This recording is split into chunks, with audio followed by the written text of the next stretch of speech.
আসসালামু আলাইকুম সুপ্রিয় দর্শক ভাই ও বন্ধুরা, আশা করি সবাই ভালো আছেন। দেশ ও দেশের বাইরে যে যেখান থেকে দেখছেন আমার ভিডিওটি, তাদেরকে অসংখ্য ধন্যবাদ। তো আজকের ভিডিওতে আপনারা দেখতে পাচ্ছেন ধান সিদ্ধ করার প্রযুক্তি। অনেক মানুষই এটা করেছে। তো এটা আপনারা কিভাবে ফিটিং করবেন, তো এটার সাথে কত ইঞ্চি পাইপ দিলে সবচাইতে ভালো হবে, আজকের ভিডিওতে সম্পূর্ণই থাকছে। আপনি অবশ্যই ভিডিওটা ধৈর্য সহকারে দেখবেন। আর আপনি যদি আমার এই চ্যানেলে নতুন হয়ে থাকেন, তাহলে অবশ্যই চ্যানেলটি সাবস্ক্রাইব করে রাখবেন। আর যারা সাবস্ক্রাইব করেছেন তাদের জন্য অসংখ্য ধন্যবাদ। এখানে আপনি দেখতে পাচ্ছেন 1.5 ইঞ্চি জিআই পাইপ এখন প্যাচ করা হবে। তো এই 1.5 ইঞ্চি জিআই পাইপ দিয়ে আমরা ফিটিং করব। তো আমরা এখানে 2 ইঞ্চি পাইপ দিয়েও আমরা ফিটিং করেছি, এমনকি 1.5 ইঞ্চি পাইপ দিয়ে আমরা ফিটিং করব। 2 ইঞ্চি পাইপ দিয়ে আমরা সাপ্লাই লাইনের কাজ করছি এবং 1.5 ইঞ্চি দিয়ে আমরা অল্প ছোটখাটো কিছু কাজ করেছি। আমের ভিতরে যেখানে ধান থাকবে, তো সেটার ভিতরে আমরা কিছু বল বাল্ব লাগাইতে হয়েছে বা চাবি, যেটা দিয়ে অফ অন করতে হয়। তো সেখানে আমরা 1.5 ইঞ্চিতে কাজ করছি এবং সাপ্লাই লাইন টান দিয়েছি আমরা 2 ইঞ্চি দিয়ে। তো এখানে লেদে থেকে আমরা সুন্দরভাবে প্যাচ করে নিয়ে এসে আমরা কিন্তু সেখানে কিন্তু ফিটিং করেছি। এখানে কত মাপ, কতটুক, কোথায় কত ইঞ্চি পাইপ লাগবে, কয় ফিট পাইপ লম্বা, দৈর্ঘ্য, এগুলো সম্পূর্ণ আমরা সেটা মেজারমেন্ট করে আমরা কিন্তু লেদে এসে সবগুলো কিন্তু একসাথে কিন্তু কাটতেছি। কিন্তু লোহার পাইপের মেশিন এরকম করে থ্রেড করতে পারবে না। আর তার থেকে আমরা মেজারমেন্ট করে আমরা এখানে লেদে এসে কেটে নিয়ে গেলাম। অনেক সুবিধা। অনেক মানুষ মিস্ত্রিকে খোঁজে যে আমি থ্রেড করে দেব, কিন্তু হাতের থ্রেড আর মেশিনের থ্রেড প্রায় দিন তফাৎ। কিছু কিছু ক্ষেত্রে হাতের থ্রেড ভালো হয় না, কারণ এদের মতন আপনি ডিপ করতে পারবেন না। আপনি মেশিন দ্বারা যতই আপনি পরিশ্রম করুন না কেন, 2 থেকে 300 টাকার বেশির জন্য আপনি লেদে যা করাই সবচাইতে ভালো। প্যাচ করা মোটামুটি এখন শেষের দিকে। আপনাদের যে কোনো প্রয়োজনের জন্য আমাকে ফোন করতে পারেন, সমস্যা নাই। আর এখানে আমি 1.5 ইঞ্চি পাইপ দিয়ে কেন কাজ করলাম, কারণ 1.5 ইঞ্চি ফিটিংস, 1.5 ইঞ্চি নিপুল, টি, বল বাল্ব, এগুলা কিন্তু অ্যাভেলেবেল কিন্তু আমাদের বাজারের আশেপাশের দোকানে কিন্তু আমাদের পাওয়া যায়। তার জন্য আমরা 1.5 ইঞ্চি দিয়ে আমরা কাজ করেছি।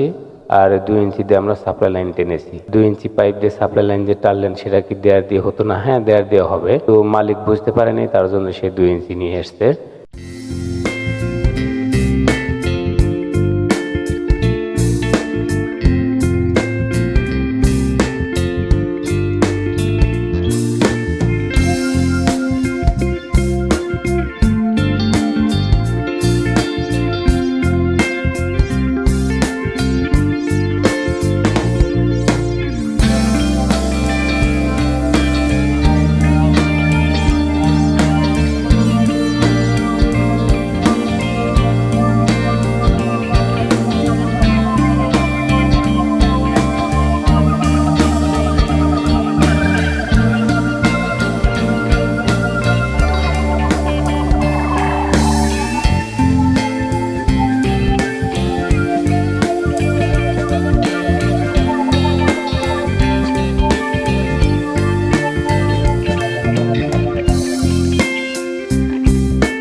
তো আমরা এই যে ফিটিংটা করে ফেলেছি।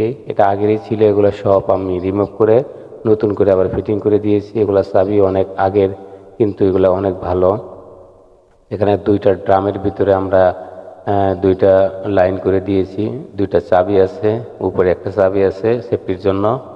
আর এই যেখান থেকে পানিটা গ্যাস করবে, সেই ড্রামটা কিন্তু অনেক দূরে। হ্যাঁ, এই যেখানে দেখতে পাচ্ছেন খাড়া পাইপ, এখান থেকে একটা লম্বা চাবি আছে, এই সাইডে একটা চাবি আছে, আর লম্বা পাইপ কিন্তু একদম চাতালের কানিতে আর একটা সাইড আছে, সেখানে কিন্তু যাবে। ওই যে দেখতে পাচ্ছেন ওইটাই ডাম। এই ডাম থেকেই কিন্তু আমাদের 2 টাঙ্কিতে কিন্তু লাইন যাবে। এখানে 2টা লাইন করা হয়েছে, একটা যে দেখলাম। আর এখানে এই অতিরিক্ত ধোঁয়া এড়ানোর জন্য আমরা কিন্তু এই সিস্টেমটা এরকম করে দিয়েছি। এতে আমাদের হয়েছে কি, আপনারা যখন ওই ধান সিদ্ধ করবেন, প্রচুর পরিমাণ কিন্তু ময়লা আসে। তো তার জন্য আমরা এখানে একটু গাঁথনি করে একটু হাই করে দিয়েছি নালাটা। তো এটা 2টা টাঙ্কির জন্য এখানে কাজ করেছি। তো এখন মোটামুটি যে পাইপ দিয়ে আমরা কাজ করছি 2 ইঞ্চি, এটা কিন্তু অ্যালুমিনিয়ামের পাইপ, কারণ এটা কিন্তু জং আসবে না। আগের পাইপগুলো জং আসে না, কিন্তু জং আসলেও কিন্তু অনেক পুরুত্ব এখনও থাকে। 17-18 বছর হয়ে গেছে, এই পাইপ কিন্তু এখন পর্যন্ত কোনো জং আসে নাই। ভালো পাইপ দিয়েও কাজ করবেন, এমনকি ভালো ফিটিং দিয়েও কাজ করবেন, এতে আপনার সবচাইতে ভালো হবে। যে কোনো প্রয়োজনের জন্য আপনি আমাকে কমেন্ট করতে পারেন, আর এই হোয়াটসঅ্যাপ নাম্বারে আপনি যোগাযোগ করতে পারেন। ধন্যবাদ। আসসালামু আলাইকুম। সবাই ভালো থাকবেন।